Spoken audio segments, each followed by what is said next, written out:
ଆପଣମାନଙ୍କ ରାସନ କାର୍ଡରେ କୋଉ ମୋବାଇଲ ନମ୍ବର ଏଣ୍ଟ୍ରି ଅଛି ଆପଣମାନେ ଜାଣିପାରୁନାହାନ୍ତି ତ ତାକୁ ଚେକ୍ କରିବା ପାଇଁ ହେଲେ ଆପଣମାନଙ୍କୁ ଗୁଗଲ କ୍ରୋମ୍ ବ୍ରାଉଜର ଓପନ୍ କରିବାକୁ ପଡ଼ିବ। ଗୁଗଲ କ୍ରୋମ୍ ବ୍ରାଉଜରରେ ଗୋଟେ ସର୍ଚ୍ଚ ଅପସନ୍ ଅଛି, ସେ ସର୍ଚ୍ଚ ଅପସନରେ କ୍ଲିକ୍ କରି ତ ଆପଣ ସର୍ଚ୍ଚ କରନ୍ତୁ ଯେଉଁଟାକି ଗ୍ରିଭେନ୍ସ ରିଡର୍ସଲ ସିଷ୍ଟମ।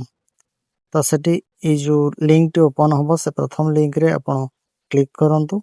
କ୍ଲିକ୍ କଲା ପରେ ତାର ଡାୟଲଗ ବକ୍ସଟି ଓପନ୍ ହେଇଯିବ ଯେଉଁଟାକି ଲିଙ୍କ ପ୍ରଥମ ଶୋ କରିବ। ତ ସେ ପ୍ରଥମ ଲିଙ୍କରେ ଆପଣ କ୍ଲିକ୍ କରନ୍ତୁ। କ୍ଲିକ୍ କଲା ପରେ ଗ୍ରିଭେନ୍ସ ରିଡର୍ସଲ ସିଷ୍ଟମର ଗୋଟେ ଡାୟଲଗ ବକ୍ସଟି ଓପନ୍ ହେଇଯିବ। ଦେଖିବେ ତାର ଡାହାଣ ପଟରେ ଆପଣଙ୍କର ଡାହାଣ ପଟରେ ରେଜିଷ୍ଟ୍ରେସନ ଗ୍ରିଭେନ୍ସର କମ୍ପ୍ଲେଣ୍ଟ ଗୋଟେ ଅଛି। ତ ସେଥିରେ ଦୁଇଟି ଅପସନ୍ ଅଛି, ଗୋଟେ ହେଉଛି କ୍ଲିକ୍ ହିଅର୍ ଆଉ ଗୋଟେ ହେଉଛି ଡାଉନଲୋଡ୍ ଆପ୍। ଡାଉନଲୋଡ୍ ଆପ୍ଟି ମୋବାଇଲରେ ୟୁଜ୍ କରାଯିବ ଆଉ କ୍ଲିକ୍ ହିଅର୍ରେ ଆପଣ କ୍ଲିକ୍ କରନ୍ତୁ।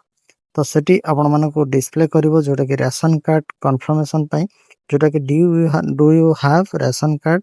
ତ ଆପଣମାନଙ୍କର ରାସନ କାର୍ଡ ଯଦି ଅଛି ତାହେଲେ ୟେସ୍ କରନ୍ତୁ, ଯଦି ନାହିଁ ତାହେଲେ ନୋ କରନ୍ତୁ। ତ ୟେସ୍ କରନ୍ତୁ। ୟେସ୍ କଲା ପରେ ଆପଣମାନଙ୍କୁ ରାସନ କାର୍ଡ ଲେଖିବା ପାଇଁ କହିବ, ଯେଉଁଟାକି ଆପଣମାନଙ୍କ ରାସନ କାର୍ଡରେ 11 ଟିକିଆ ନମ୍ବର ଥାଏ। ସେ 11 ଟିକିଆ ରାସନ କାର୍ଡ ନମ୍ବରଟି ଆପଣ ଏଇ ଜାଗାରେ ଏଣ୍ଟ୍ରି କରନ୍ତୁ। ଏଣ୍ଟ୍ରି କଲା ପରେ ତଳେ ଦେଖନ୍ତୁ ଲେଖା ହେଇଥିବ ଚେକ୍ ବକ୍ସ, ଗୋଟେ ଚେକ୍ ବକ୍ସ ଭିତରେ ଲେଖା ହେଇଥିବ, ତାକୁ କ୍ଲିକ୍ କରନ୍ତୁ। କ୍ଲିକ୍ କଲା ପରେ ଆପଣମାନଙ୍କର ରାସନ କାର୍ଡର ଟୋଟାଲ ଡିଟେଲ୍ସ ଡାଟା ଓପନ୍ ହେଇଯିବ।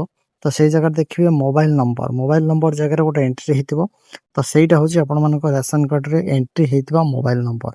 ଆପଣ ଯଦି ଜାଣିପାରୁନାହାନ୍ତି ତାହେଲେ ଏଇ ମାଧ୍ୟମରେ ଆପଣମାନେ ନିଜ ମୋବାଇଲ ନମ୍ବରକୁ ନିହାତି ଚେକ୍ କରିପାରିବେ। ଯଦି ଏ ଭିଡ଼ିଓଟି ଆପଣମାନଙ୍କୁ ଭଲ ଲାଗୁଥାଏ ତାହେଲେ ଲାଇକ୍, ସେୟାର, ସବସ୍କ୍ରାଇବ୍ ନିଶ୍ଚିତ କରିବେ। ଜୟ ଜଗନ୍ନାଥ।